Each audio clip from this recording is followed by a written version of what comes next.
Olá a todas e a todos, sejam muito bem-vindas e bem-vindos ao Moaruzicast. Devem estar a perguntar-se o que é Moaruz.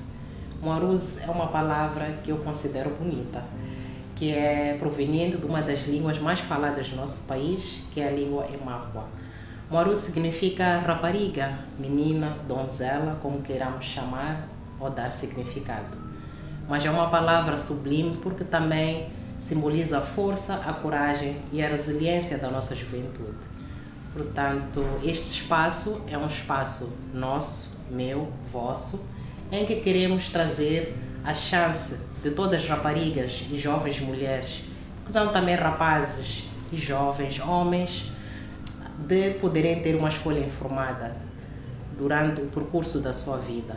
É um momento em que queremos, através dos diálogos que vamos tendo com as nossas convidadas e convidados, trazer informação, trazer uma perspectiva diferente sobre vários assuntos, trazer mudança comportamental em relação a várias problemáticas e desafios que todos nós, como jovens e adolescentes, passamos no nosso país e poder trazer uma mensagem de coragem e de força a todos nós para um futuro melhor. Neste episódio trazemos uma convidada muito especial, que é a Camila Fanheiro. A Camila Fanheiro é cristã, é ativista pelos direitos sexuais e reprodutivos, é também especialista em humanização obstétrica. A Camila é licenciada em saúde pública, é formada em psicologia clínica e aconselhamento e frequenta uma pós-graduação em saúde pública. Portanto, a Camila é também fundadora e diretora da Saber Nascer e passo para ela para explicar-nos o que é Saber Nascer na primeira pessoa. Seja muito bem-vinda, Camila, ao nosso podcast, ao teu também podcast e de todos que nos acompanham lá de casa. Então, Camila, o que é Saber Nascer? Primeiro, eu gostaria de agradecer por este convite, Mana Fufa, e parabenizar-lhe por esta iniciativa. Queria também cumprimentar a todas as marroses que estão aí deste lado a assistir este podcast.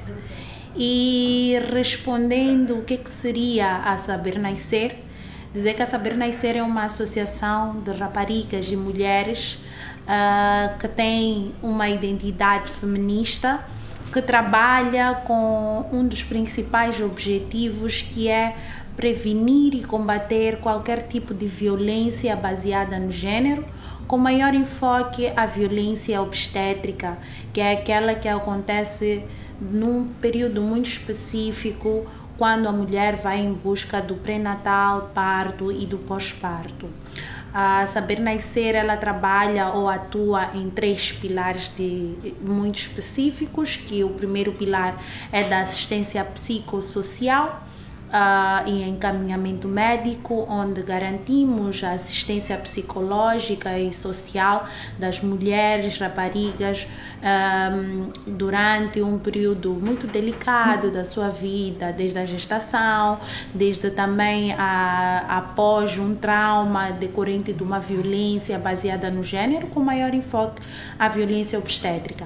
Importa referir que o segundo pilar ele é dedicado ao trabalho de formação e pesquisa, onde neste processo nós garantimos que haja uma maior formação, reciclagem, refrescamento de todas as qualificações dos profissionais de saúde, profissionais da área de justiça e também da área de proteção social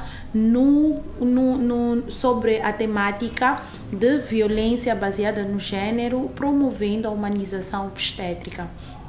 Neste pilar ainda trabalhamos em empoderar a rapariga, as marroses lá em casa, as mulheres, garantindo que elas possam conhecer aquilo que são os seus direitos, aquilo que são os seus deveres e promovendo ainda mais o conhecimento e a promoção desta informação a vários níveis. A pesquisa é mesmo para gerar dados, para garantir que a advocacia que nós vamos fazendo seja uma advocacia com bases, com dados reais, porque a violência obstétrica, sendo um termo novo, pois embora esta violência seja antiga, já de século por século e vindo de geração em geração, ela não tem uma base de dados internacional, uma base de dados nacional que seja muito sólida. Por isso que cada país é convidado a fazer este trabalho de juntar um maior número de dados para que nós possamos fazer uma advocacia. E é aí que surge o terceiro pilar, que é ligado à assistência à assistência jurídica, mas com também o cunho de advocacia e lobby para a criação de políticas públicas que garantam a salvaguarda, a reforma e a criação de políticas que sejam sensíveis ao gênero. Então, esta é a Saber Nascer. Muito obrigada e, bom, dizer que é uma perspectiva inovadora de olhar para esta dimensão de violência baseada no gênero ligada às instituições, principalmente às instituições de saúde. Mas quando é que nós realmente nos apercebemos de que estamos diante de uma violência obstétrica? Como é que podemos notar que está a ser cometida uma violência obstétrica contra nós? E como é que todo mundo à nossa volta, porque sabemos que muitas vezes, principalmente no momento do parto, a mulher está numa circunstância de fragilidade e tem outras pessoas que se calhar possam estar ali quando tem a chance de as acompanhar. Então, como é que todos estes intervenientes que acompanham este momento, que é tão humano, não é? É trazer uma vida ao mundo, como é que podem perceber que estão diante de uma violência obstétrica? Se puder até dar alguns exemplos para elucidar a todos que nos acompanham, para que possamos perceber todos o que realmente acontece e que podemos dizer que é uma violência obstétrica. Tá bom. Quando se fala sobre violência obstétrica, primeiro nós temos que estar conscientes que a violência obstétrica é uma violência baseada no gênero. E também, para piorar, é uma violência institucional, pois acontece em um lugar que devia prover e salvaguardar os meus direitos enquanto utente daqueles serviços. E quando se fala sobre a violência obstétrica, está-se a falar de uma série de violências ou violações, maus tratos, condutas e até mesmo procedimentos inadequados que acontecem durante este processo de gestação, parto e pós-parto com a utente quando vai em busca de assistência.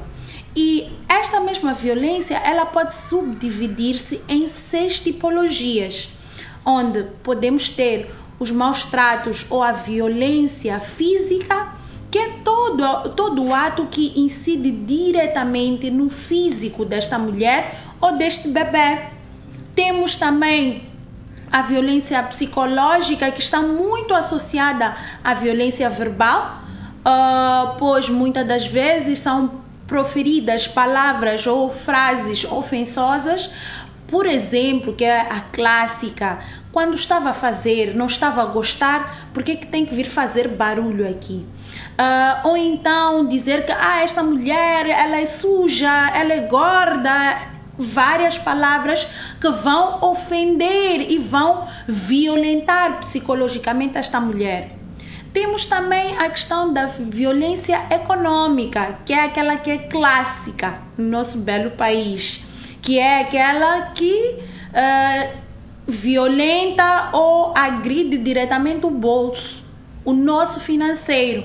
Se não tiras 500 meticais para dar um refresco ao profissional de saúde, obviamente que vai ser maltratado, obviamente que vai ser abandonada no processo do seu parto.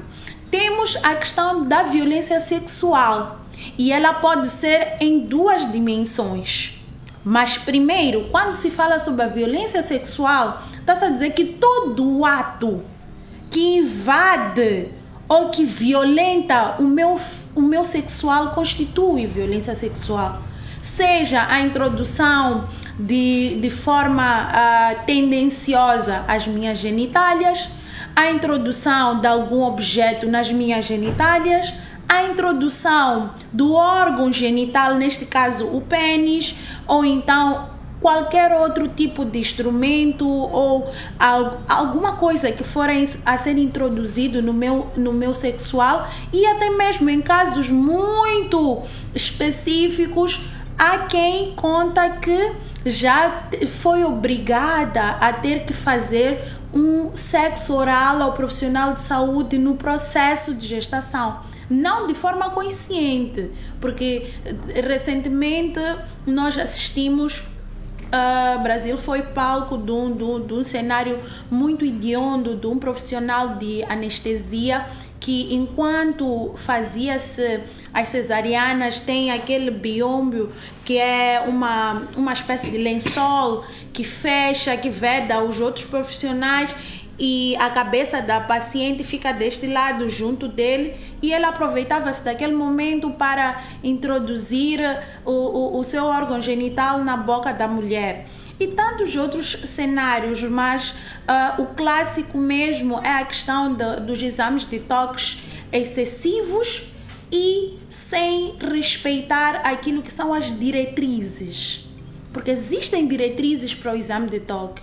O exame de toque é aquele que acontece quando a mulher dá entrada à maternidade, para ver se o colo está aberto, se existe se existe algum líquido, algum fluido que esteja a sair. Então, esta é a violência sexual neste processo. Mas também temos, por fim, aquela que eu acho que é uma das mais graves, que é a violência institucional, onde devia se prover condições mínimas e básicas para assistir a uma gestante, a um bebê. Não se tem. Às vezes, tem um clássico exemplo, que é: a FUVA deu entrada ao hospital de Mafalala, e no centro de saúde de Mafalala verificou-se que não existem condições para assistência. Por exemplo, precisa de uma cesariana, tem de ser evacuada para o Hospital Provincial Maroz. Para sair do Hospital de Mafalala para o Hospital Provincial Maroz, precisa-se de uma ambulância. Ou existe a ambulância, mas não tem combustível, ou tem-se combustível, mas não tem ambulância, ou simplesmente a ambulância desta unidade sanitária vai ter que passar de vários outros sítios até chegar à proveniência ou o lugar. Ou mesmo até não ter luvas. Não ter seringas. Ferramentas disponíveis. Exatamente. Então, são várias coisas que podem constituir violência obstétrica. Está nesta senda dos exemplos que está a dar, não é? Sobre o que é de facto uma violência obstétrica. Quando estamos diante de uma situação em que um casal acede a um serviço de saúde para realizar o parto do seu filho e o homem não tem a chance de acompanhar este momento, estamos diante de uma violência obstétrica, ou é meramente uma questão de procedimentos ou de regulamento hospitalar, a não permissão deste homem de assistir? Porque quando falamos de humanização do parto, muitas vezes é recomendado que o parceiro esteja ali, não só para acompanhar o nascimento do seu filho, mas também para poder dar um suporte moral e emocional à sua companheira.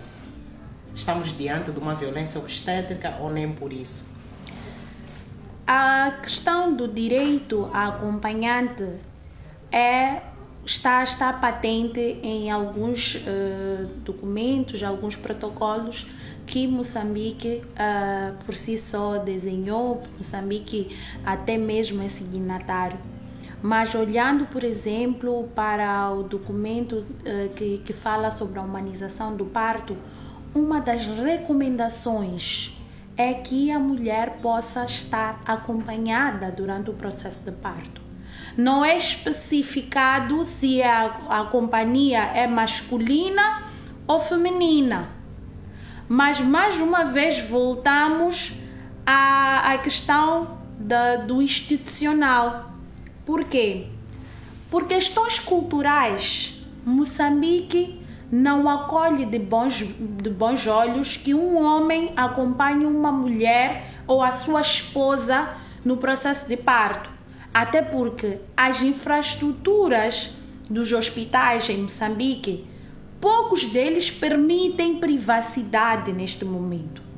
E vamos supor um cenário em que o João foi acompanhar a Maria, que é a sua esposa, mas dentro da sala de partos tem mais 50 outras Marias que vêm acompanhadas dos seus outros maridos. Então, ficamos em uma situação em que não garantimos a privacidade das outras para garantir uma recomendação, um direito para a FUVA. O que é recomendado é que o acompanhante desta mulher seja do sexo feminino. Mas, infelizmente, não é isso que se assiste. Nem o marido vai acompanhar, nem a tal acompanhante do sexo feminino também não vai acompanhar. Se a FUVA me perguntar, estamos perante a violação daquilo que é um direito. O direito ao acompanhante ainda não está devidamente legalizado. Ainda está como uma recomendação. Faz parte da humanização, mas ainda não é de lei. O correto é que se tenha assim um acompanhante, até porque tem várias vantagens, tanto para a própria mulher, mas também para o Sistema Nacional de Saúde. Porque se estamos a dizer que não temos enfermeiros para todos, não temos profissional de saúde para todas, a minha mãe que está a acompanhar-me, a mãe da FUVA que está a acompanhar-lhe, vão garantir que pelo menos os cuidados básicos sejam prestados na ausência da enfermeira. É isso que primeiro temos que entender, que esta recomendação devia ser uma lei, mas acautelando o direito do outro. Até porque existe um provérbio popular que diz: o meu direito termina quando começa o direito da outra pessoa. Então temos que garantir que durante este processo haja o controle, mas também a cautela de garantir que o direito da Camila não fira o direito da FUVA.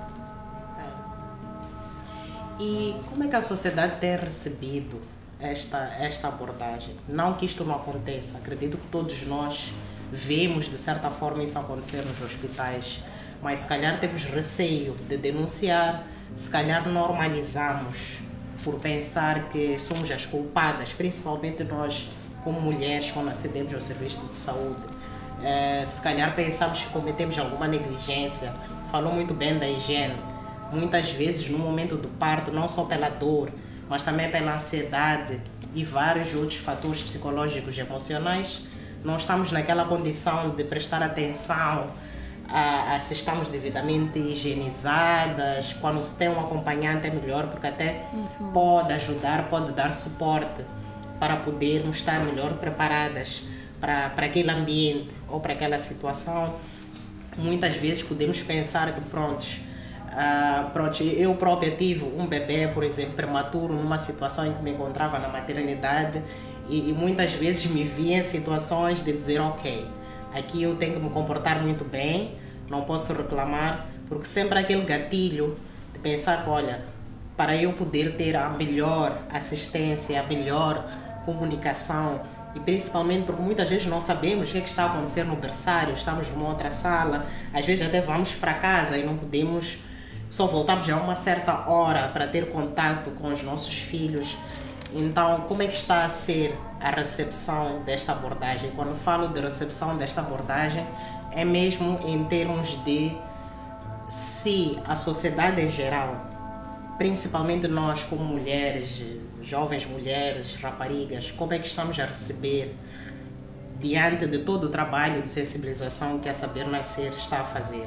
Estão a haver mais denúncias, estamos a despertar mais a consciência, desculpa, de todos nós, ou nem por isso? Esta resposta, ela subdivide-se em duas partes.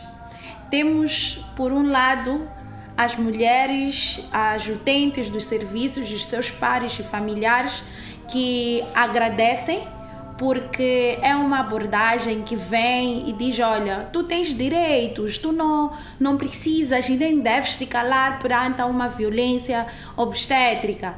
Tu podes denunciar e tu deves denunciar, pois te tornas ali um agente de boas práticas. Good. A sociedade acolheu de boa forma. E até gera demanda, porque aumenta o índice de números de casos de violência obstétrica, aumenta-se, por exemplo, o índice de denúncias a nível dos mídias. O próprio Ministério da Saúde desperta no nível de dizer, olha, a partir da próxima segunda-feira, dia 16 de junho de 2025, nós vamos fechar uma das maiores maternidades de Moçambique, que é o Hospital Provincial da Matola, para que haja uma reestruturação, uma requalificação. Então, por si só, quer dizer que existe um trabalho que já é notável. Que, olha, existe um problema, as pessoas reconhecem já que existe esse problema e que precisam de ajuda. Mas em contrapartida temos os profissionais de saúde que muitas vezes se sentem atacados, se sentem, para além de ser atacados, sentem como se nós estivéssemos a afrontar a classe. Mas não é isso que estamos a dizer. Simplesmente a Saber Nascer vem e diz, olha, existem situações que devem ser melhoradas. Pessoas estão a reclamar, vidas estão a ser perdidas e às vezes são cenários, muitas vezes são cenários que são reversíveis e que nós temos que tomar em atenção, temos que ter alerta este tipo de cenários. Que a violência obstétrica é uma realidade, é um problema de saúde pública, segundo a Organização Mundial de Saúde, e que precisamos ter atenção. Então, por um lado, temos pessoas que vêm e dizem, wow, well done, mas por um outro lado, na sua maioria, vem e diz, olha, vocês não estão a olhar, por exemplo, para o trabalho no seu todo, vocês estão a olhar para situações isoladas. Nós já tivemos um caso de alguém dizer que, olha, vocês estão a denunciar um médico que já fez 10 partos, mas somente 2 partos é que deram erro. E nós dizemos, porque só é um caso, vamos relevar. Porque são 2 casos, vamos relevar, mas às vezes existe uma necessidade de se conversar com o médico. Porque às vezes nem é culpa dele, é culpa da instituição que não tem luvas, não tem insumos, não tem uma sala de cesariana em condições e tantos outros cenários. Mas por que na verdade nós normalizamos os maus tratos? Será que é algo que está diretamente ligado a normas sociais? Será que é uma questão psicológica, aquele medo de que eu falava, não é? E por que vem este medo? Por que não podemos normalizar que quando acedemos a serviços, ainda que eles sejam gratuitos, temos que ter a melhor assistência? Até porque, como quase ou alguns de nós sabemos, alguém que presta um serviço, se calhar fez uma formação e fez um juramento.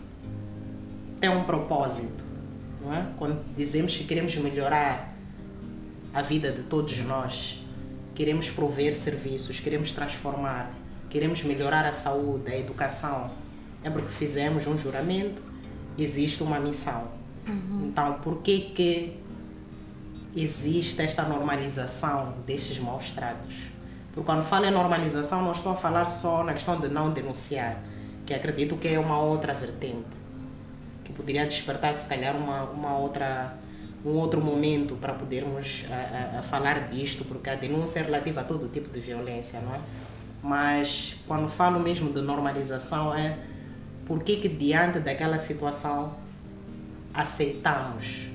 E o aceitar muitas vezes é o silêncio, é o ceder, portanto aquela abordagem, não é? Sabemos que muitas vezes estamos diante de uma situação em que até podemos querer repreender, podemos querer tomar uma atitude, mas, por exemplo, numa sessão de cesariana, a pessoa está ali, está imóvel, não pode reagir, pode simplesmente falar, mas se calhar naquele exato momento poderia verbalizar alguma coisa.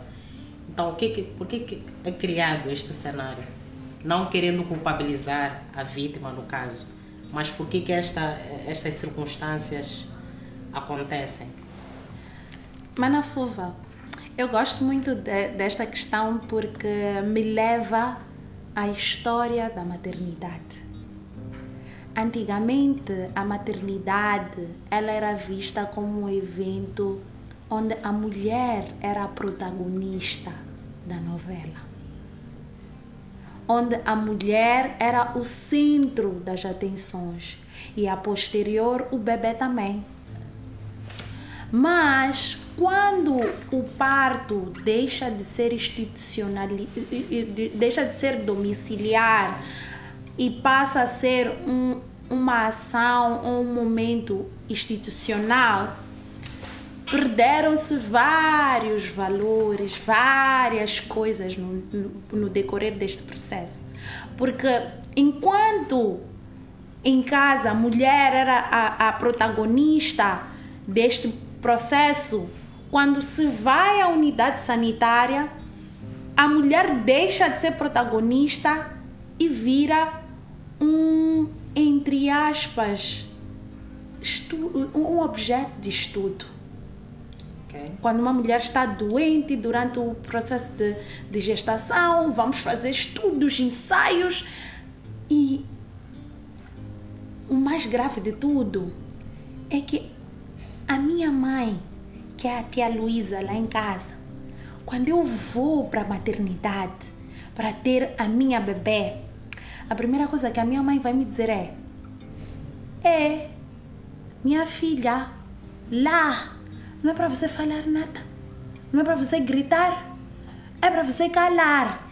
E aproveita, leva este milho aqui, entrega. Já normalizamos a corrupção no processo. E para além da normalização, nós garantimos a réplica. Porque se nós formos a fazer uma roda de conversa, vamos ouvir a nossa mãe a dizer que não, quando foi tua vez de ter a Camila, eu tive que dar capulana. Ah, não, porque eu fui fazer o parto e eu tive que procurar a enfermeira antes para garantir que o meu parto fosse bonito. E estamos a esquecer de uma coisa que a Mana Fuva disse. O profissional de saúde, quando escolhe ser profissional de saúde, é esperado que tenha vocação para isso. E atenção, Maroses, há profissionais de saúde com muito amor e zelo pelo que fazem. Existem. Mas os maus acabam escondendo o brilho dos bons. Estamos em um país em que muitas pessoas foram vendidas a ideia de que se entrarem para a área de saúde, se forem polícias, facilmente eles têm uma integração, facilmente eles têm um salário mensal. Então, muitas vezes, desde lá de casa, a nossa família esqueceu de fazer o TPC, de nos perguntar o que é que nós gostaríamos de ser. E nós somos ensinadas a gostar daquilo que os nossos pais querem que nós sejamos. Se teu pai é juiz, vamos ver uma família de juiz. Ok, será que todo mundo tem vocação para ser juiz? Será? Mas isso falha quando se trata de saúde. Porque saúde é uma das áreas que precisamos de ter muito amor, muita paciência, muita empatia. E vamos recuar um pouco nos tempos dos enfermeiros. Há muito tempo, onde quando se tinha um enfermeiro na zona, aquele enfermeiro era visto como um deus. Muito prestigiado. Muito prestigiado. Mas ao longo do tempo, por causa de sermos tantos enfermeiros, tantas enfermeiras, e muitas delas sem vocação, sem nem sequer saber o que estão a fazer ali, temos um cenário de desvalorização das classes. Mas aqui vem uma outra pergunta, que é mais curiosidade, uma provocação. Porque quando dizemos que a violência obstétrica é uma violência institucionalizada, portanto, não estamos a falar só do sistema, falamos dos serviços, mas também falamos do profissional. Mas gostava de criar aqui uma provocação com relação à dimensão humana deste profissional. Porque trabalhamos, somos funcionários de instituições, somos utentes de serviços, mas mais do que tudo, somos humanos. Será que esta violência não ocorre também de pessoa para pessoa e muito mais do que isso, de mulher para mulher? Porque eu quero acreditar que também há aqui algo por detrás de alguns valores que deveriam ser salvaguardados naquele momento. Porque penso que é um momento em que precisamos de ter muita empatia umas com as outras. Quer dizer, já não é só uma parteira, uma enfermeira, uma profissional de saúde com relação a uma utente. É uma mulher que está com outra mulher que, tendo ou não filhos, ajuda a trazer vidas ao mundo. Portanto, percebe a dimensão de maternidade. Não de dentro para fora, no sentido de que gerou alguém, mas ajuda a gerar. Ou pode ter gerado alguém. Não podemos também trazer esta dimensão de violência entre nós como mulheres naquele momento. Muito bem disse que muitas vezes verbaliza-se coisas que depreciam, discriminam, desvalorizam a mulher naquele momento. E é um momento em que elas próprias, como enfermeiras, como parteiras, sendo profissionais de saúde, até fazem algum apelo, alguma reivindicação para esta mulher ter força suficiente. Mas se calhar não seja só a força física, tem que ser também a força emocional. E se nem estamos ali com acompanhantes, estamos simplesmente diante delas como profissionais de saúde, esta força deveria vir delas para com aquela pessoa. E muitas vezes, principalmente no nosso país, posso dizer em todo o sul global e vários países do mundo que não sejam do sul global, temos a situação das gravidezes precoces, em que temos muitas raparigas a aceder aos serviços de saúde para pré-natal, para o parto, para o pós-parto, e que precisam desta mente amigável, não só pela fragilidade do momento, mas também pela sua idade. Então, como é que vê esta questão? Qual é a tua visão sobre isto? Mana Fuva, quando falamos sobre a parte humana, primeiro nós temos que levantar um fato. O profissional de saúde, ele é um ser bio, espiritual, psico, emocional, é um conjunto de fatores e social. Esta pessoa vem de uma sociedade, vem de uma casa, vem de uma família e, para além disto tudo, tem os seus problemas, tem as suas vitórias, tem as suas frustrações. Mas quando tu estás em um lugar por vocação, dificilmente tu vais falhar. Existe um provérbio popular que diz que quando tu trabalhas na área que tu tens amor, tu nunca vais trabalhar. Porque tu estás a fazer aquilo que tu gostas. Existem enfermeiras, existem médicos que tu até vês o amor que eles têm pelo paciente. Tu paras, tu dizes, ok. Mas ao mesmo tempo que tu vês esse tipo de profissional, vês profissionais que já estão todos os dias zangados, estão todos os dias irritados, mas mesmo aquele profissional de saúde que tem vocação precisa de incentivo.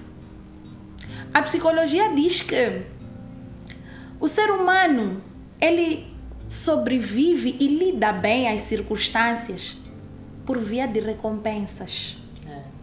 Seja uma recompensa verbal, tipo, muito obrigada, uma recompensa pública, aquelas menções honrosas que vamos recebendo, ou então aquela que é real no contexto atual, que é subornos. Não, a recompensa financeira, aquela que é justa, final do mês. Mas se nós estamos a dizer que um médico em Moçambique não está a receber as horas extras, um enfermeiro não está a receber, qual é o incentivo que este profissional vai ter? Camila, ele fez um juramento, sim, mas as contas estão a pesar. A esposa, quando ele chega em casa, a esposa, não temos arroz, a criança... Então, são cenários. Então, nesta perspectiva, chamamos o nosso governo a se posicionar. Porque quem está a sofrer com as greves recorrentes nas unidades sanitárias é o povo. Já se fala até em greves silenciosas. Ok, nós não vamos sair para manifestar, mas existem muitas situações. E estas situações nos remetem a uma greve silenciosa. É como se a dignidade do próprio profissional de saúde estivesse ameaçada, né? E ele também precisa, de certa forma, de estar espiritualmente, psicologicamente, emocionalmente disponível e preparado para aquela assistência que ele deve prestar. Até porque prestar serviços de saúde é uma abordagem bem complexa, né? Porque exige muita diligência, exige muita concentração, quer dizer, a pessoa tem que estar ali inteiramente, não é? E muitas vezes até sacrificando a preocupação com a sua própria família, e realmente precisamos de ver também nesta dimensão, ver na dimensão do utente que passa por certos constrangimentos que muitas vezes até têm consequências lastimáveis, mas também a dimensão do próprio profissional de saúde.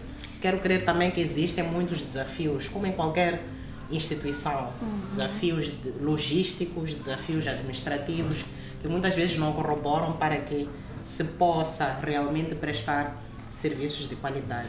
E uma das coisas, Mana Fuva, que eu queria que nós refletíssemos, todas as marrosas e todo mundo que está aí em casa e nós aqui no estúdio, já notamos que o mesmo profissional de saúde que está no Estado, que te trata com muito desdém, com muita indiferença, é o mesmo profissional de saúde que está na clínica e quando chegas na clínica está sempre com um sorriso, está sempre bem disposto. O incentivo conta. Conta. Se calhar até, quer dizer, não só em termos de remuneração, mas também em termos de ambiente de trabalho. O saneamento do local, a organização do local, ter os insumos, os instrumentos disponíveis para trabalhar. Até nós todos, como funcionários, quando temos um local confortável e digno para trabalhar, conseguimos fazer o nosso trabalho com alguma autoestima. Isso realmente conta. Mas como é que estruturas existem em termos de mecanismos de denúncia, de resolução, de alerta, até mesmo de reclamação a nível das nossas instituições de saúde, que estão disponíveis para, não só para os utentes, mas acredito que os próprios profissionais de saúde, aqueles que realmente desempenham o seu papel com algum zelo, possam aceder para fazer essas denúncias, reclamações e alertas. Quais são os mecanismos que existem? Não só dentro das instituições, falo de questões jurídicas, mas também dentro das nossas comunidades. E como é que a Saber Nascer articula com estes mecanismos para facilitar a geração de demanda para estas estruturas?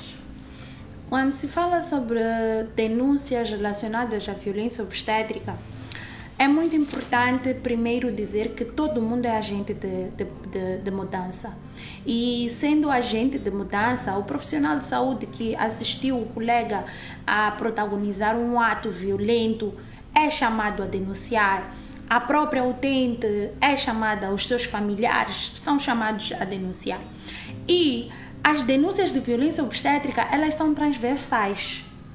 Porque, diferente da violência doméstica, que acontece num contexto doméstico, nós estamos a dizer que é uma violência institucional, que acontece dentro de uma instituição.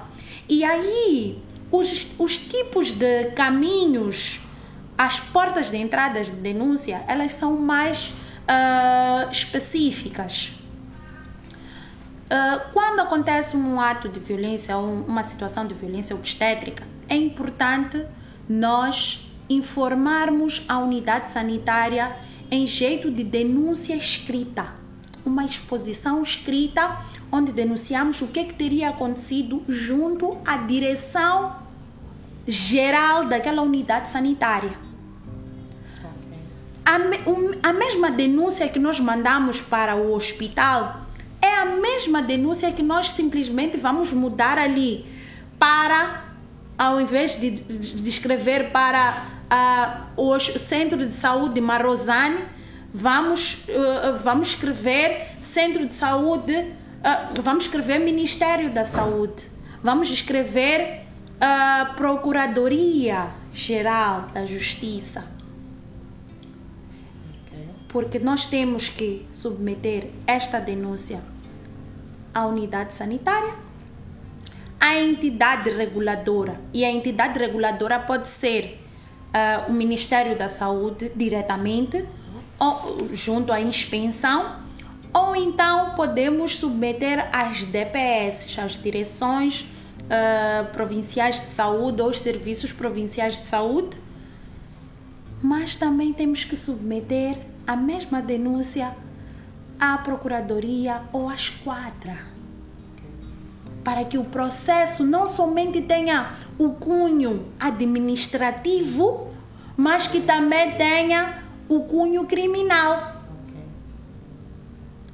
Independentemente se foi cobrança ilícita, violência verbal, violência física, psicológica, não interessa. É importante nós informarmos, denunciarmos junto à unidade sanitária, à entidade reguladora e a uma entidade de justiça e investigação criminal, que pode ser através da Procuradoria ou então através de uma esquadra. Mas se tiveres muita disponibilidade, este assunto também deve ser apresentado à ordem competente. Se é uma situação que envolveu enfermeiras, devemos denunciar a ordem dos enfermeiros.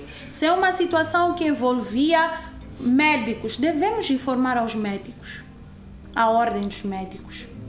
Nós também podemos entrar por via do provedor de justiça, gabinete de anticorrupção, quando se trata de cobranças ilícitas. Podemos também denunciar através do gabinete da administração pública. Existem vários mecanismos, mas estes três que eu disse são as chaves, as bases. Okay. E para as nossas comunidades mais longínquas, qual pode ser o procedimento em que simplesmente tem lá uma unidade sanitária, um posto de saúde, muitas vezes as quadras estão um pouco distantes, então qual é o procedimento para quem está em comunidades mais remotas, mais longínquas? O esperado é que se entre por via do próprio hospital e da esquadra, em situação de zonas recônditas. Mas também temos outros meios que no final deste podcast nós iremos pedir à produção para deixar ficar os meios de denúncia, onde através de números específicos as linhas verdes, o 116, a linha verde da Procuradoria da República, a linha verde do Gabinete do Provedor de Justiça, nós podemos fazer chegar as nossas denúncias.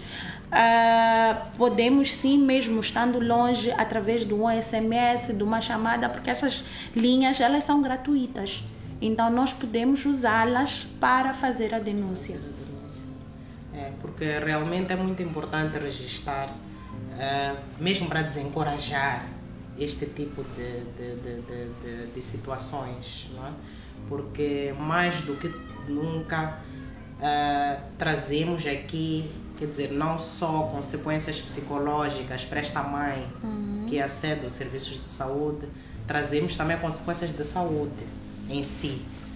Para a mãe, para a criança, temos vários casos de crianças que saem das unidades sanitárias ainda recém-nascidas, mas já com dificuldades, com limitações, com doenças raras, ditas raras, as paralisias cerebrais e entre outras, em decorrência de alguma negligência hospitalar.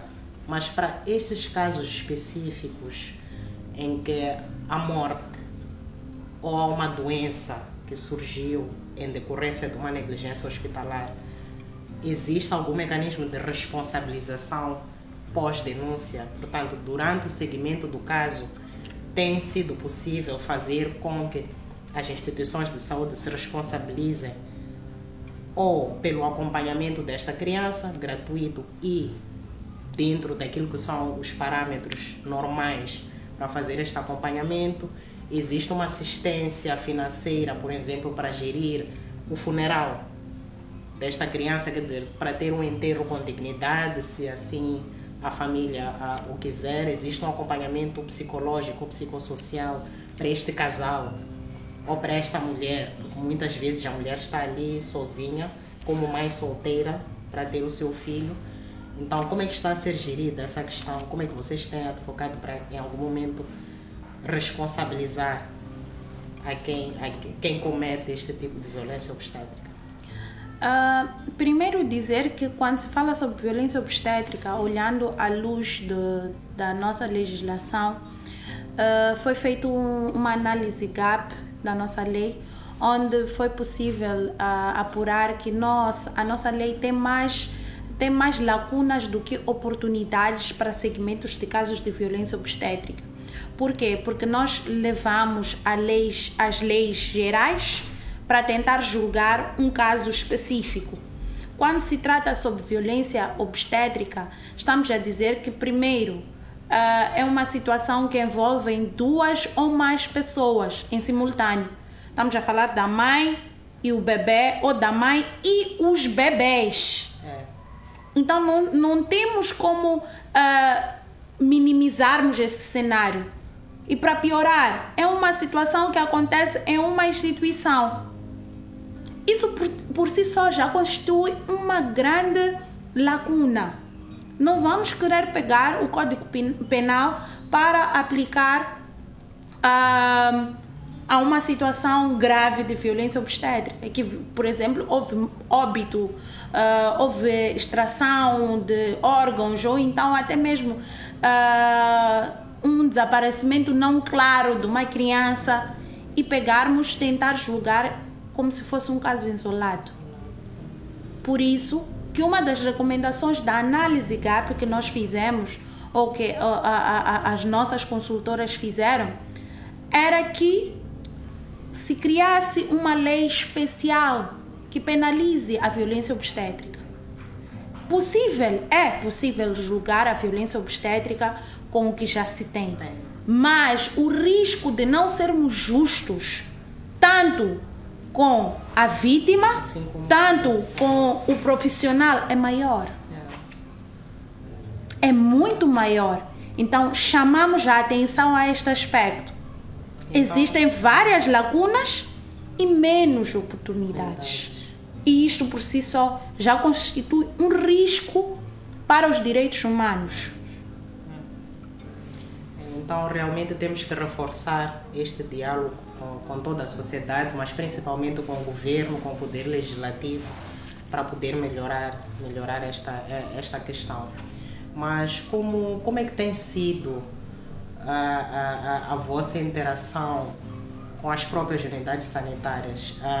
Falou muito bem aqui, temos acompanhado até nos mídias que realmente há assim muitas denúncias de bebés que desaparecem, não é? Se assim podemos dizer, na unidade sanitária pós-parto. Muitas mães em algum momento recebem a informação de que o seu bebê faleceu, perdeu a vida, estava num momento de fragilidade, muitas vezes não se apercebeu em que condições isto aconteceu. Quando pede evidências, não lhe é mostrada a evidência, portanto não lhe é trazido o corpo do recém-nascido para poder verificar por si só que já não tem o seu bebê em vida, mas que em algum momento fica assim o dito pelo não dito. Né? Portanto, é muito difícil fazer o seguimento porque não há em algum momento uma explicação clara de como é que isto aconteceu. Tem criado algum mecanismo como é que eu diria, algum grupo dentro dos hospitais que possa fazer esta monitoria, diária, mensal, que possa acompanhar de perto esses processos, quem sabe até criar uma situação em que se obriga aos hospitais a receber os acompanhantes, porque eu penso que se a mulher não tem como fazer este acompanhamento, não é? Ocorrendo este constrangimento da perda do recém-nascido, quer dizer, seguir este processo todo até que entreguem o corpo do recém-nascido à família, se calhar o acompanhante poderia fazer este trabalho e confortar os pais a dizer, olha, eu acompanhei, vi a situação, realmente o hospital tem razão, não se sabe ainda se foi negligência hospitalar ou não, vamos poder depois fazer o seguimento desta situação, mas para pelo menos confortar as famílias, tornar isto claro e que saiam daquela unidade sanitária com certo conforto, de que correu mal, mas pelo menos tivemos um seguimento. Vocês têm conseguido fazer isto ou tem sido difícil? Porque sabemos que os partos são a cada hora, não só aqui no nosso país, mas também em vários locais do mundo. A interação entre a Saber Nascer e as instituições de saúde, principalmente as unidades sanitárias, ela é uma faca de dois gumes. Há momentos que nós temos uma relação muito bonita, mas existem momentos que o trabalho que a Saber Nascer faz ou desenvolve não é visto com bons olhos. Criou-se uma falsa ideia de que a Saber Nascer vem fazer o policiamento das unidades sanitárias, mas é uma falsa ideia.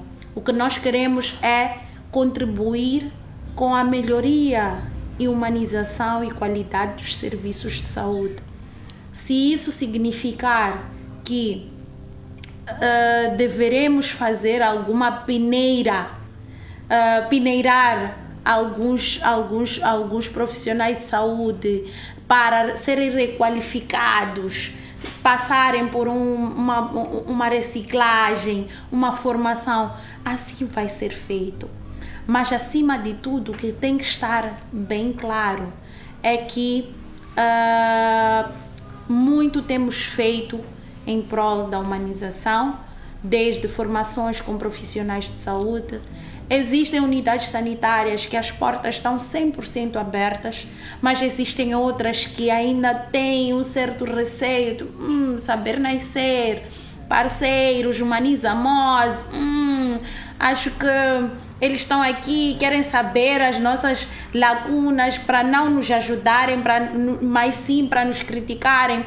Já tivemos uma situação em um serviço de saúde que disseram, mas vocês estão sempre a criticar o setor de saúde. São vários os partos que fazemos, mas assumimos que tem algumas lacunas, mas vocês não falam da parte positiva. E nós respondemos que não é possível nós ajudarmos a quem não permite ajuda. as unidades sanitárias que permitem a nossa ajuda. Quando existe uma situação, nós sentamos, discutimos o caso e vemos quais são as possíveis linhas de atuação. A Mana Fuva falou muito bem, existem situações de supostos desaparecimentos de bebês, porque no momento de fragilidade a mulher não teve como ver o corpo do bebê. Horas depois vem a família e diz que quer evidências, mas o corpo já não se encontra na unidade sanitária, ou então o corpo até existe, mas não está bem identificado. Situações variadas que, quando nós temos ou fazemos valer as recomendações que nos são dadas, melhora a nossa atuação enquanto profissionais de saúde, mas também garante que o nosso bom nome não seja manchado. Realmente.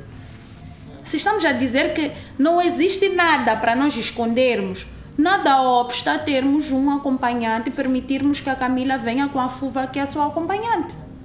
Nada obsta. Muito pelo contrário, como eu disse anteriormente, enquanto que a Camila e a Fuva estão ali a se gerir, porque a Camila está com dores, a Fuva vai fazendo massagens, vai acalmando, vai garantindo que façamos as caminhadas pelo corredor, a enfermeira está a cuidar quem realmente precisa ser cuidado naquele momento.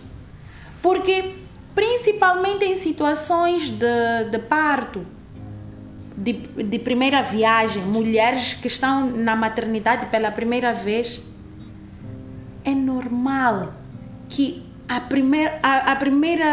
o primeiro ato de dilatação a mulher pense que esteja a morrer.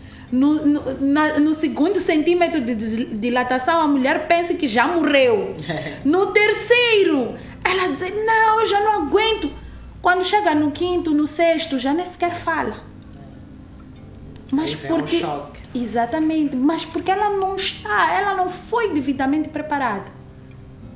Mas se ela tiver um acompanhante, que este acompanhante foi explicado do processo de parto, facilmente esta acompanhante vai garantir que a sua pessoa esteja calma e entenda o processo de parto. Existem situações que a mulher nem está a passar por violência obstétrica, mas porque ela desconhece aquele mundo, aquele processo, ela vai dizer, eu fui abandonada. Mas ela tem razão, não foi explicada do processo. E a enfermeira sabe, se esta está assim, ainda não é agora. Se calhar posso ir atender uma outra utente e depois volto para poder atender, mas o desespero já está ali. Às vezes até aquela companhia que a pessoa precisa naquele momento, de alguém que esteja ali e que possa estar a acompanhar, escutar, ter escutativa para que qualquer coisa que a pessoa esteja a sentir, a pessoa está ali, está a dar alguma força.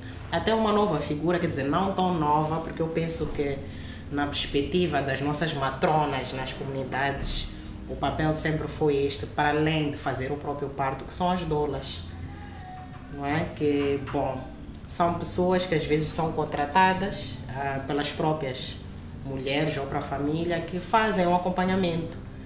Primeiro formam a mulher para que possa compreender como é que é o processo do parto, fazem este acompanhamento mais, podemos dizer, espiritual, emocional e psicológico, para que a mulher vá para este momento, em algum momento, vá para este momento preparada, esteja serena e que reconheça essas dores, esses momentos todos da dilatação, entre outras coisas, e que muitas vezes em algumas unidades sanitárias, até privadas, estas pessoas ou esta figura consegue aceder a esse espaço para acompanhar o momento de parto, ou acompanhar a mulher naquele processo em que ainda está a fazer o CTG, para as unidades sanitárias que têm este recurso, ou acompanhar a mulher neste processo da ginástica, não é? Quando é o parto normal, entre outras coisas. Quer dizer, são figuras que se calhar poderiam estar ali para acompanhar, mas gostava de focar simplesmente nas matronas, porque são as principais responsáveis nas nossas comunidades, não só em momentos de ritos de iniciação, em momentos de indução das mulheres para questões de saúde reprodutiva, mas que também presenciam estes momentos. Como é que está o casamento entre esta estrutura e os nossos serviços de saúde? Tem sido possível tê-las naquele momento do parto, tê-las a fazer o acompanhamento das mulheres da sua comunidade no pré-natal, no pós-parto? Como é que está esta interação? Quando se fala sobre este casamento entre as matronas e o Sistema Nacional de Saúde, é importante nós celebrarmos, porque primeiro já existe um reconhecimento destes autores, desta figura que durante algum tempo, ou durante muito tempo, era excluído e até mesmo fazíamos questão de colocá-las em último plano. Agora, as matronas, elas estão, por exemplo, inseridas ou fazem parte da Associação das Parteiras de Moçambique, a APARMO, onde elas são reconhecidas como parteiras e muito mais como matronas e ajudam o processo de segmento. São estas matronas que garantem que as mulheres nas comunidades possam ser seguidas nas unidades sanitárias. Muito mais que isso, existe também uma abertura do Sistema Nacional de Saúde para a inserção ou a entrada destas mulheres nas unidades sanitárias. O que está vedado é que se façam partos domiciliares. Isso está vedado. Mas as matronas podem fazer o acompanhamento da sua gestante parturiente, tanto no pré-natal, assim como durante o parto, mas na luz da unidade sanitária. Então, existe já um ganho que é muito significativo, que é este, de que as matronas já são reconhecidas e até passam por formações contínuas junto aos profissionais de saúde da área. Então, isto é um grande ganho. É realmente um grande ganho, porque é preciso combinar o saber popular e o saber científico, até porque estas raparigas e mulheres fazem parte de uma comunidade e são estas mulheres mais velhas, mais adultas, que têm acompanhado, têm feito esta mentoria em termos de saúde reprodutiva, no início do ciclo menstrual das nossas raparigas nas comunidades, e que também têm um aprendizado, não é? De costume, do dia a dia, de como fazer essa gestão, e que podem em algum momento também trazer o seu saber para este ambiente que é mais científico, não querendo descurar aquilo que é a prestação dos serviços, mas em algum momento há muita coisa que acontece. Sabemos que, quer dizer, a gestação é um momento muito bom, é uma questão biológica, mas também é uma questão espiritual no sentido de que nos preparamos para trazer uma vida. Quer dizer, é dia após dia a gerir uma gestação e sempre naquela ansiedade de gerar este ser. E é mais uma vida para o mundo. Quer dizer, é alguém que vai nascer, vai desenvolver, crescer e vai também participar na sociedade de igual modo como muitos de nós que já estamos cá a cumprir com esta caminhada. Camila, muito obrigada.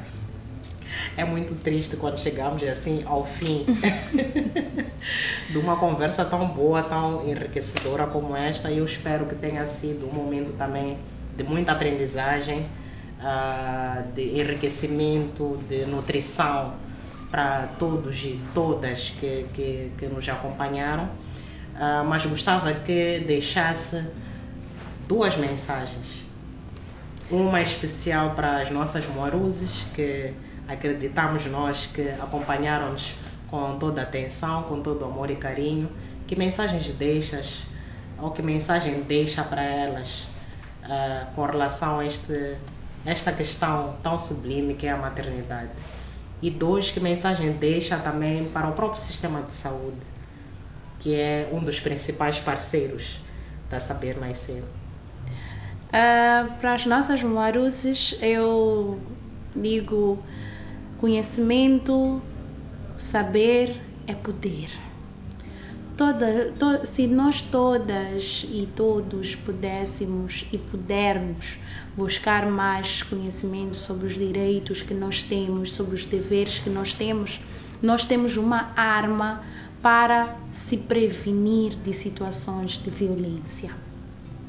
Em situações de atos consumados de violência obstétrica, denuncie, porque tu és agente de mudança e é muito importante que tu sejas a pessoa que vai prevenir que outras pessoas sejam afetadas pelo mesmo mal.